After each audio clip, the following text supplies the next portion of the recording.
예수님이 이제 부활승천하시고 난 그 이후부터 이제 지금까지 이 이제 계시록에 대해서는 끊임없이 2개월 다, 2개월 다 지금도 계속 이게 진행 중에 있고, 또 이제 계시록이라고 하면 이제 영화들이 많이 있었잖아요.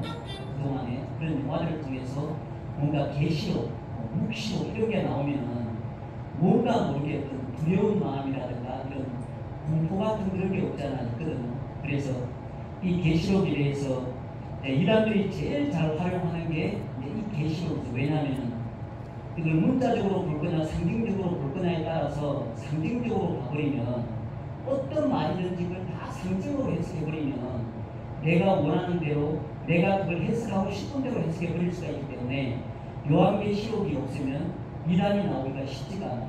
요한계시록이 있기 때문에 그만큼 이단들이 많은 거예요. 왜냐하면 마음대로 해석할 수 있기 때문에. 근데 이제 중요한 것은 이 요한계시록은 그럼 우리에게 이 요한계시록이라는 말씀을 주실 때 과연 우리 안에 두려운 마음이나 어떤 공포심을 조장하려고 이 요한계시록을 주시느냐, 그건 절대 아니라는 거예요. 그러니까 일단 요한계시록 1장 1절 말씀에 나오는 말씀이 예수 그리스도의 계시라 이렇게 딱 시작을 하거든요. 그러니까 이 요한계시록은 다른 내용이 아니라 예수 그리스도에 관한 말씀, 또 예수 그리스도께서 주신 말씀. 그러니까 결국 이 요한계시록도 우리는 마태복음, 마가복음부터 시작해서 쭉 신약 있고 구약이 있는 것처럼 예수님에 관한 내용의 글이라는 거예요. 그러니까 뭔가 두려움, 미래의 어떤 불확실한 그런 두려움을 주기 위한 것이 아니라 이 요한계시록 또한 똑같이 예수 그리스도에 관한 복음의 말씀이 계시록 말씀이라는 거예요. 다만 이 말씀은 요한계시록이 기록될 당시 AD 한 100년 기준에서 90년 100년 기준에서 그때 일어나는 일들을 포함해서 앞으로 예수님 마지막까지 오시는 날까지의 그런 예언들도 기록되어 있지만 우리는 마태복음 24장 같은 경우에도 맨 마지막 때 일어나는 일들을 기록하고 있잖아요. 그것도 일종의 계시록이란 말이에요. 마태복음 끝장 24장 같은 경우에도. 그리고 데살로니가전서 후서에도 나오는 마지막 날에 일어나는 일들에 대해서 기록하고 있거든요. 그것도 계시록이란 말이에요. 다르게 말하면. 이 요한계시록은 이제 우리가 또 이제 예언의 말씀이라고 할 때 이 예언이라는 말을 우리는 그냥 딱 예언이라 그러면 무조건 오늘 아닌 내일부터 시작해서 10년, 100년 이 앞으로 일들을 우리가 보통 예언이라고 생각을 하잖아요. 근데 이제 예언이라는 이 말은 이제 그것도 포함을 해서 우리 은행에 가면 돈을 들고 가면 예금을 하잖아요. 예금. 근데 그 예금은 그 예자는 맡긴다는 예자거든요. 이 예자는. 우리가 성경에서 나오는 예언이라고 말을 할 때 앞으로 일어날 일에 대한 그 예언도 있어요. 그것도. 그래서 훨씬 더 많은 분들이 하나님께서 맡기신 말씀, 그게 예언인 거예요. 그러니까 오히려 선지자들에게 그 당시에 이스라엘 백성들이 타락하고 우상 숭배하고 있으면 하나님께서 그 선지자들에게 예언의 말씀을 주시는 거예요. 그 예언의 말씀이 앞으로 도로될 거다 뭐 그런 것들도 이야기를 하지만 지금 그 상황에서 너희들은 이렇게 하면 안 돼. 하나님께로 돌아와야 돼요. 그런 것들이 다 예언의 말씀이란 말이에요. 하나님께서 그 선지자들에게 맡기신 말씀, 그게 예언의 말씀이란 말이에요. 그래서 요한계시록은 그 예언의 말씀을 포함해서 앞으로 되어질 일까지도 다 포함하고 있는데 궁극적인 것은 이 요한계시록도 똑같이 믿는 자들을 위한 예수 그리스도께서 하신 말씀, 우리에게 알려주신 말씀, 그러니까 믿는 자들에게는 이 요한계시록이 기쁜 소식이 되는데 이것 또한 복음이 되기 때문에 우리들에게는 기쁜 소식인 줄로 믿습니다. 또 우리가 잘 아는 것처럼 2장에서 3절 보면 7교회에 대한 이야기가 나와요.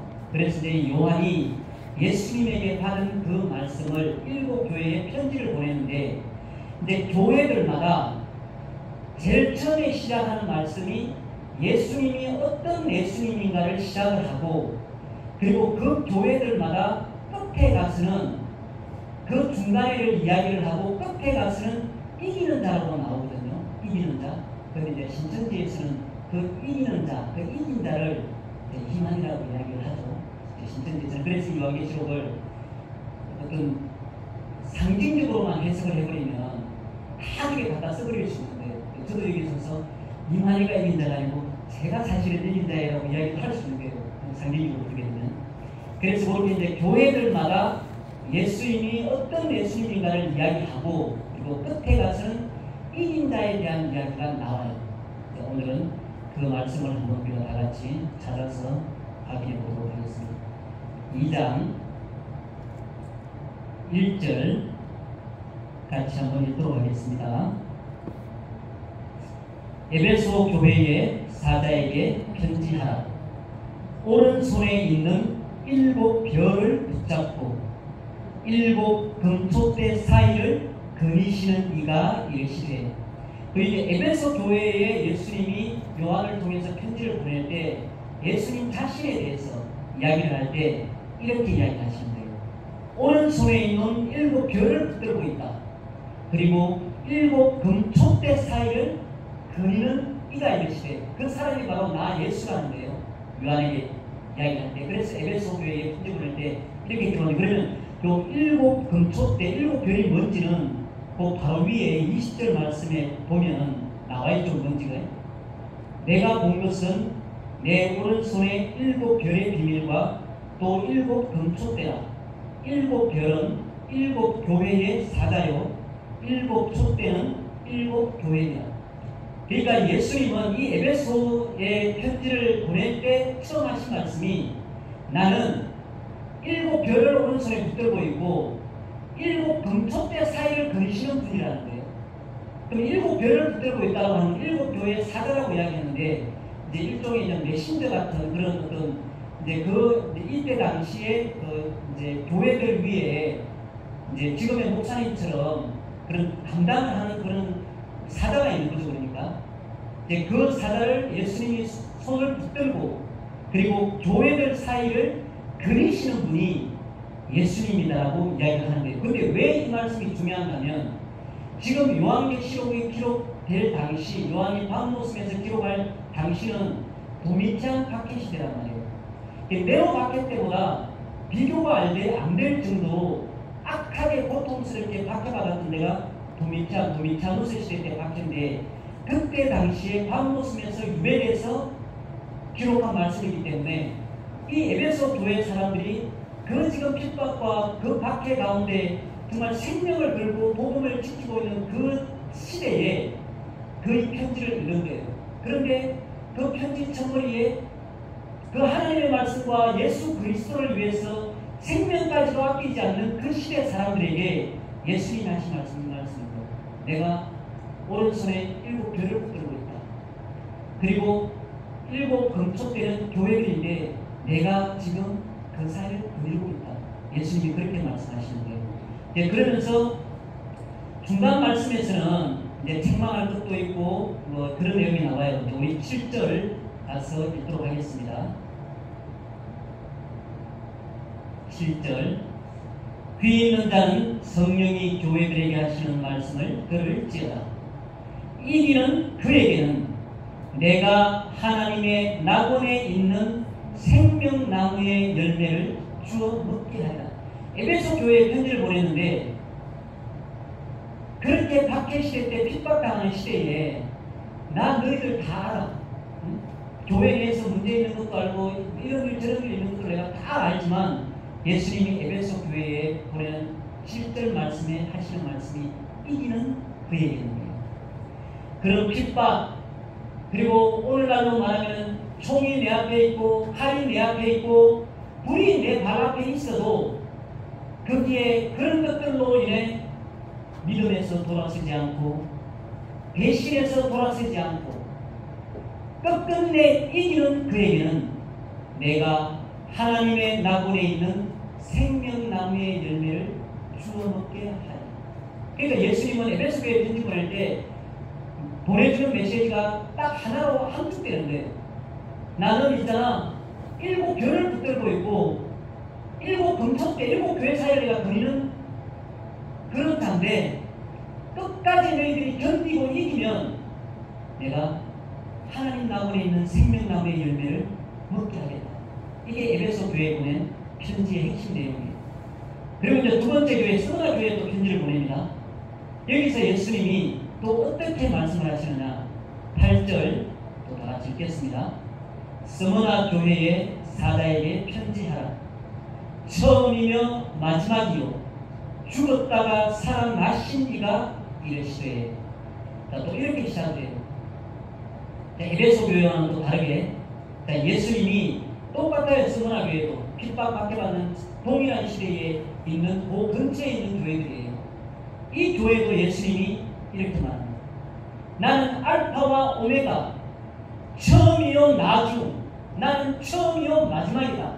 세상의 태초의 시작 그 이전부터 그리고 맨 마지막까지 나는 처음이요 마지막이다. 그리고 죽었다가 살아난다라. 십자가에서 예수님이 그렇게 말씀하시는 거예요. 나는 이런 자다라고 이야기를 하고 또 11절에 예수님이 또 말씀을 합니다. 다 같이 읽도록 하겠습니다. 귀 있는 자는 성령이 교회들에게 하시는 말씀을 들을지어다. 이기는 자는 둘째 사망의 해를 받지 아니하리라. 그러니까 예수님은 죽었다가 살아나신이라고 말씀을 했어요. 그리고 이기는 자는 둘째 사망의 해를 받지 아니하리라. 우리가 이제 왜 둘째 사망이라고 이야기하죠? 어느 누구나 다 육신을 입은 우리는 한 번은 죽잖아요. 첫째 사망. 근데 둘째 사망은 어떤 사망이에요? 불과 유황으로 타는 영원한 불목. 그게 둘째 사망이라는 거예요. 그래서 처음이요 마지막이요 죽었다가 살아나신 예수 그리스도. 그래서 이 예수로 말미암아 이기는 자는 둘째 사망, 영원한 불목, 지옥의 그 해를 받지 아니한다라고 스무나 교회에 편지를 써서 보냈습니다. 그리고 브라모 교회에 예수님이 또 편지를 요한을 통해서 보내셨는데 여기에서는 또 어떤 예수님이라고 이야기하시느냐. 12절 말씀을 읽도록 하겠습니다. 버가모 교회의 사자에게 편지하라. 좌우에 날선 검을 가지신 이가 이렇습니다. 자, 버가모 교회에 편지 보내실 때는 예수님 자신을 어떻게 설명하냐면 좌우에 날선 검을 가지신 이다라고 이야기합니다. 좌우에 날선 검을 가졌으면 어떻게 해요? 네, 다쳐버릴 수 있죠. 좌우에 날선 검을 가지신 분은. 자, 이 버가모 교회는 좌우에 날선 검을 가지신 이가 이러시더라고 예수님 자신을 이야기하고 그 다음에 17절 말씀 다 같이 읽도록 하겠습니다. 귀 있는 자는 성령이 교회들에게 하시는 말씀을 들을지어다. 이기는 그에게는 내가 감추었던 만나를 주고 흰 돌을 줄 터인데 그 돌 위에 새 이름을 기록한 것이 있나니 받는 자밖에는 그 이름을 알 사람이 없느니라. 아멘. 그래서 우리 천주교회는 이런 말씀을 듣고 원래 세상에 이름이 있고 그런 천주교회 이제 들어가면 이름을 또 주잖아요. 뭐 스테파니다 무슨 뭐 엘리야다 무슨 뭐 이름을 다 주잖아요. 그런 것처럼 이제 근데 우리가 이제 아브라함도 아브라함으로 바뀌었고 야곱도 새 이름을 주잖아요. 이스라엘로. 근데 이기는 그들에게는 내가 감추었던 만나를 주고 또 흰돌을 줄 터인데 그 돌 위에 새 이름을 기록한 것이 있나니 받는 자밖에는 그 이름을 알 사람이 없느니라. 이기는 그에게는 이기는 사람에게는 그래서 이름을 지금 모르죠. 우리는 이름을 다른 이름이 어떤 이름인지 그 이름을 우리에게 주신다는 거예요. 그리고 또 두아디라 교회에 편지를 또 보냅니다. 18절입니다. 자, 두아디라 교회의 사자에게 편지하라.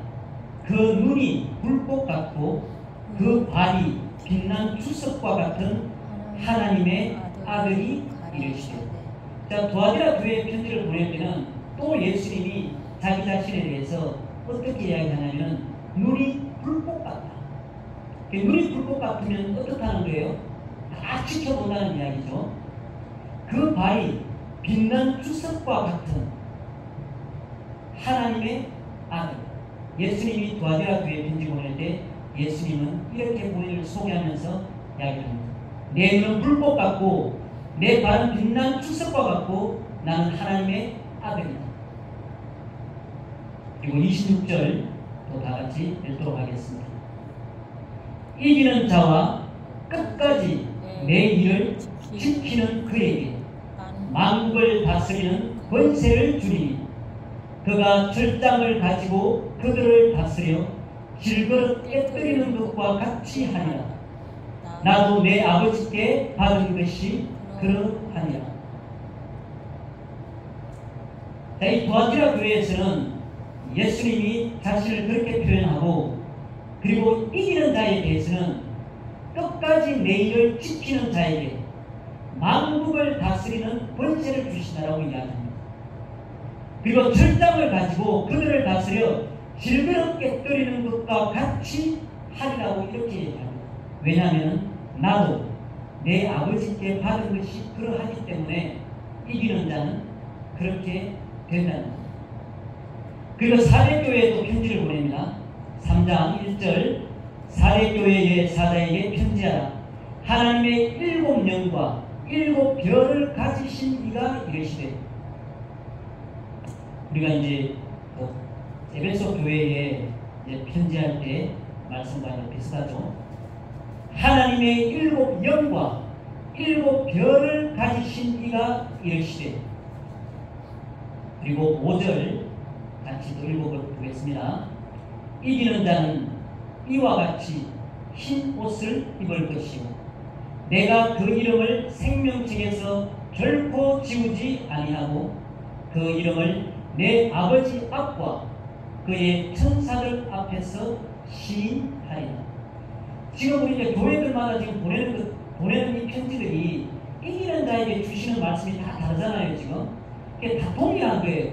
그러니까 교회들마다 다르게 주셨지만, 근데 오늘날 시대에 우리 모든 사람들은 이 7교회에 보낸 이 이기는 자의 내용이 다 우리에게 해당하는 내용이에요. 흰 옷을 입을 것이에요. 내가 그 이름을 생명책에서 절대 결코 지우지 않으실 거예요. 그리고 그 이름을 내 아버지 앞과 그의 천사들 앞에서 시인할 거라고 이야기합니다. 예수님께서.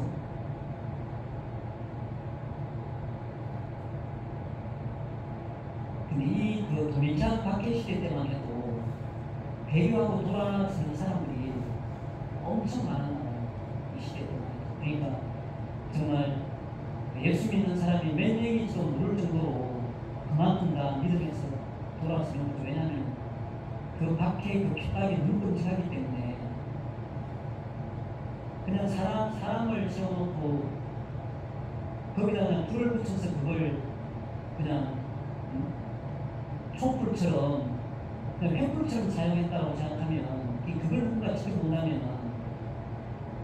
그것을 보고도 이제 하나님의 말씀과 예수 그리스도의 그 말씀을 당당하게 나는 지키겠다고 할 수 있는 사람이 얼마나 되겠어요. 성령께서 그 마음을 붙들어주지 않으시면 전부 다 돌아서. 왜냐하면 나 예수 안 믿는다고 말만 하면 되는데 그게 뭐 어려워서 그 말은 못하겠어요. 근데 그런 시대에 지금 예수님이 이기는 자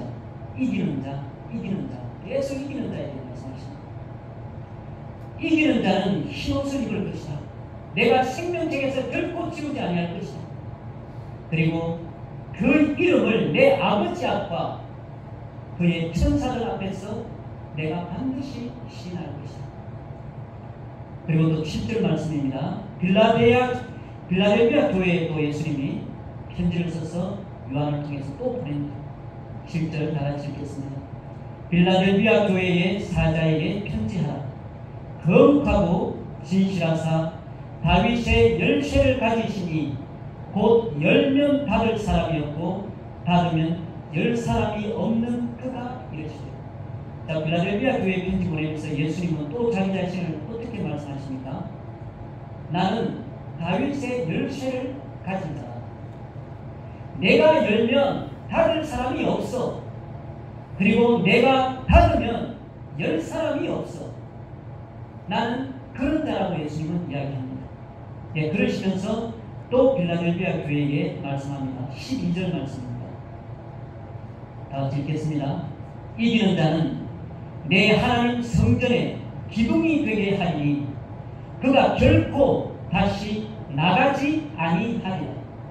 내가 하나님의 이름과 하나님의 성 곧 하늘에서 내 하나님께로부터 내려오는 새 예루살렘의 이름과 나의 새 이름을 그의 위에 기록하리라. 이 말씀이 빌라델비아 교회의 편지를 보내면서 이기는 자에게 어떻게 하시겠다라고 기록한 말씀입니다. 새 예루살렘의 이름과 나의 새 이름을 이기는 자 그 위에 기록합니다. 그리고 라오디게아 교회에 또 예수님 편지를 써서 보냅니다. 14절 말씀입니다. 라오디게아 교회의 사자에게 편지하라. 아멘이시요 충성되고 참된 증인이시요 하나님의 창조의 근본이신 이가 이르시오. 라오디게아 교회에 이제 편지를 보내시면서는 이제 창조에 대한 이야기를 하시요. 하나님의 창조의 근본이신 이라고 이야기를 합니다. 그러니까 이 말씀은 결국은 나는 알파와 오메가다. 나는 처음과 끝이라는 이야기와 같은 말씀인 거예요. 그런 확실한, 그런 지금 우리가 당하는 핍박과 그런 박해와 생명까지도 내놓고 생명까지도 밀어넣지 버릴 수 있는 그런 이유들이 처음이요 끝이요 알파와 오메가요 창조의 근본이신 이가 예수 그리스도인 걸 알기 때문에 그것을 감당한다는 거예요. 그래서 이 라오디게아 교회에 보내는 이 편지에서 또 어떤 자를 이기는 자라고 말씀하시는지 21절 말씀 읽도록 하겠습니다. 이기는 그에게는 내가 내 보좌에 함께 앉게하여 주기를 내가 이기고 아버지 보좌에 함께 앉은 것과 같이 하리라. 이게 이제 그 라오디게아 교회에 보낸 이 이기는 자가 이게 이제 최고의 이제 클라이막스예요. 내가 내 보좌에 함께하여 주기를 예수님이 아버지 보좌에 앉은 것과 같게 하시나. 그러면 에베소서에서도 나오지만 우리를 예수님과 함께 일으키시고 하늘에 앉히셨다는 말이 에베소서에서 나오잖아요. 1장에 그 말씀처럼 우리가 이기는 자, 그러니까 우리가 육신을 가지고 이 땅에 살고 있는 과정에서는 정말 너무너무 고통스럽고 나 예수 모른다는 말 한마디면 다 해결된 길을 그 길을 간다는 거예요. 정말 사이다 찢어져 나가고 목베임을 당하고 정말 불의 화염이 그냥 단순히 천도 만도 그걸 끓는 곳에 순간적으로 들어가서 순식간에 사라져버리면 고통이나 들어가지만 천천히 발도부터 타올라서 그게 횃불로 삼는 그런 가운데에서 예수님이 하신 말씀, 이 말씀입니다. 견뎌야 이겨내라. 그런 것들을 견디고 참고 다 이겨내. 그러면 예수님이 하시는 말씀이 내가 내 보좌에 함께 앉게 하리라. 이게 예수님이 하시는 말씀. 지금은 그런 시대가 아니잖아요. 우리가 너무 평안할 때 너무 마음 편하게 정말 예배하고 기도하고 하나님의 말씀 앞에 있는 이런 시대를 사는데 정말 이런 시대를 우리는 요한계시록에 있는 7교회에 대한 이런 이기는 자에 대한 말씀을 보면 그 시대, 구매한 시대, 네오 박해 시대 때 그런 시대를 우리가 연상을 해보면 지금 오늘날 우리가 교회에서 예배드리고 하는 이런 마음가짐이나 이런 것들이 너무 방종하는 그런 시대를 살고 있지 않나. 그리고 예수님을 통해 주시는 이 구원을 너무 값어치 없는 것들로 우리가 그걸 받아들이고 그렇게 생각하고 있는 건 아닌가. 그래서 오늘 라오디게아 교회의 말씀처럼 다 견뎌내, 다 이겨내. 어떤 환난과 핍박과 너의 목숨을 미련 없이 가져간다 할지라도 너희들의 재산을 다 사가고 정말 산으로 불로 유리하며 사는 그런 삶이라 할지라도 다 이겨내, 다 견뎌내. 왜? 마지막 그 이기는 자에게 예수님이 앉은 하늘의 그 보좌에 내가 너희를 거기에 앉힐 거야. 이게 예수님입니다. 그래서 우리는 이 세상이 영원할 것 같지만, 그리고 우리가 나이가 지금 60대가 됐어도 앞으로 50년, 100년 더 편안하게, 더 안전하게, 더 행복하게 살 것처럼 우리가 무의식적으로 그렇게 생각하고 살지만, 예수님이 하시는 말씀은 전혀 그렇지 않아요. 그래서 어느 날 갑자기 우리 앞에 그런 로마 시대에 있었던 그런 박해의 시대, 핍박의 시대, 환란의 시대가 우리 앞에 온다 할지라도 우리 오늘의 말씀처럼 정말 이기는 자가 되어서, 견디는 자가 되어서 정말 예수님이 앉으신 그 하늘 보좌에 앉으신다고 한 그 보좌에, 예수님의 그 자리에 앉으시는 그날까지 우리가 세상과 타협하지 않고 세상에 있는 우상들과 또 하나 되지 않고 세상의 그 어떤 것에도 굴복하지 않고 정말 이 성경에 기록된 하나님의 말씀과 예수 그리스도의 그 말씀을 따라서, 그 길을 따라서 좋은 길을 따르고 좋은 문을 따라가는 그런 그리스도인의, 진짜 예수만 바라보는 그런 믿음의 사람들이 다 되었으면 좋겠습니다.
존귀와 영광 찬송 받으시기에